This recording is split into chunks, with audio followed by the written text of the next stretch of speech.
I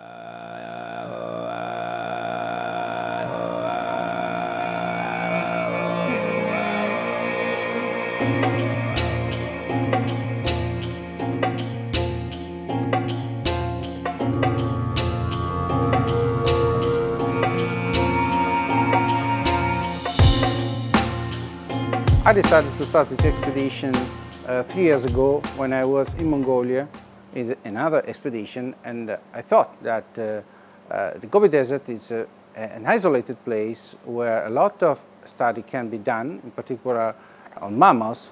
I thought that the Gobi Desert could be also an important reservoir of pathogens, small mammals, but also bats.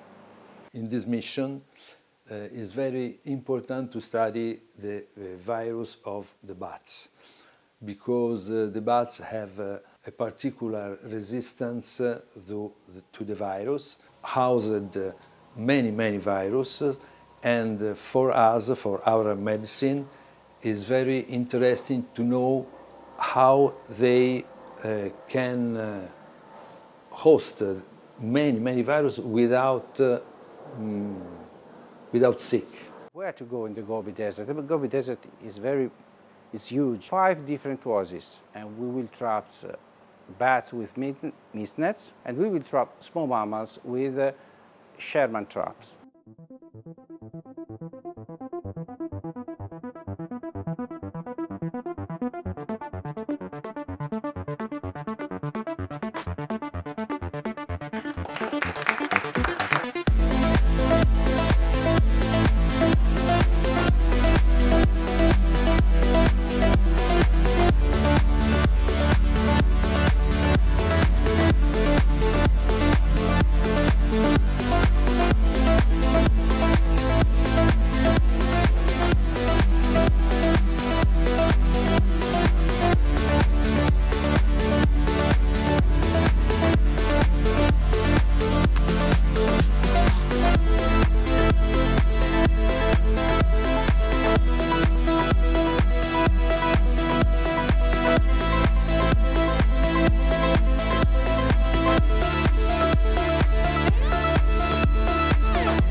It took more than a week to get here.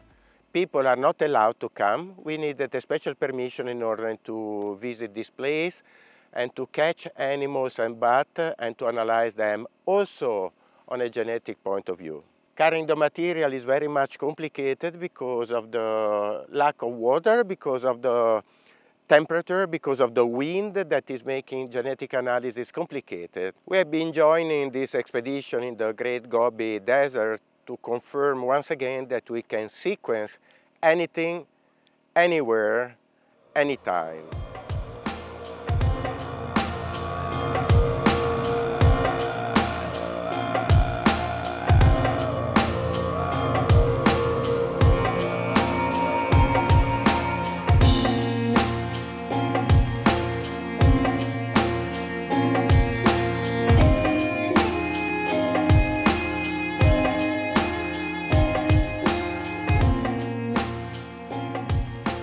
Abbiamo avuto molto successo e durante i rilievi nelle 6 oasi abbiamo raccolto 75 pipistrelli con le nostre reti. Non è stato facile perché ogni diversa oasi presentava problematiche diverse. Per avere un dettaglio più preciso delle specie presenti avremo bisogno dell'aiuto della genetica.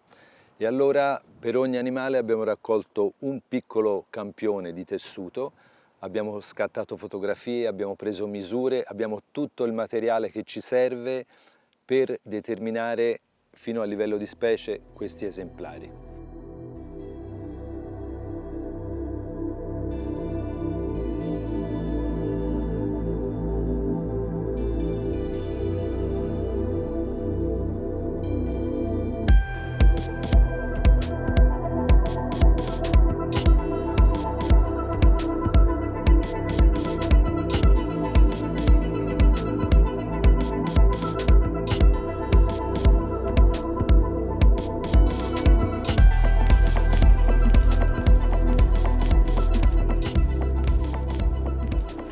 Okay, so here we are barcoding bats, as well as trying to amplify coronavirus from the bat feces.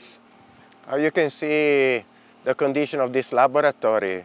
The wind, everything is shaking, the dust, because we have to keep everything open in order to have a normal temperature inside here, because with the sun here it becomes very hot. And this is the sequencer. It's so small. We will connect it, plug it to my computer, and in a couple of days we will be sequencing all the samples that we are preparing here.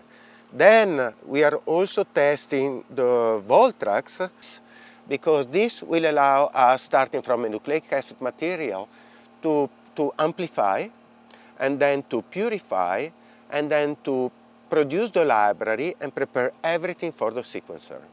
So this is the present, this is the future. Actually, the future is already here.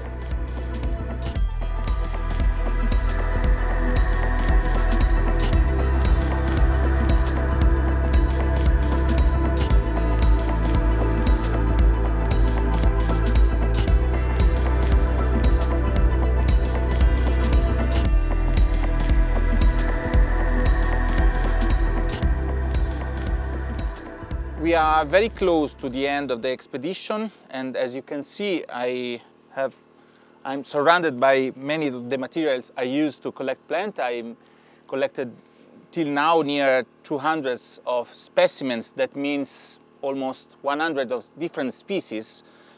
For me, one of the most exciting gatherings during this expedition was this species, which is Rheum nanum, lesser rhubarb. It's one of the favorite foods for the Gobi bear. Collecting plants in Mongolia represented a very good opportunity for our museums to increase its collection. And now these specimens includes also, let's say, twice the number of the specimens from Mongolia we had before this expedition.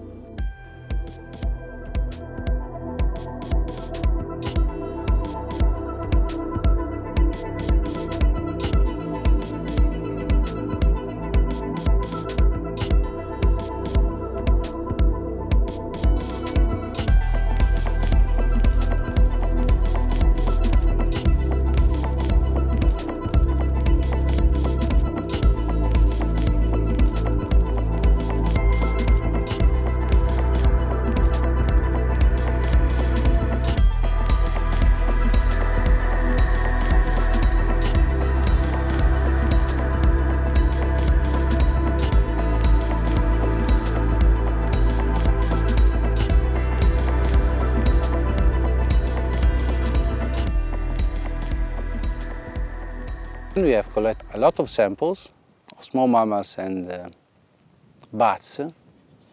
I think that we have a lot of materials that we will analyze with a Mongolian researcher. And I want to stress that in this expedition, the contribution of Mongolian people, Mongolian researchers, has been great. We have been impressed about the professionalism of all the Mongolian people that were with us in this expedition. After 10 days, it's time to have a bath in the pond. It's hot, and I want to go in the fresh water.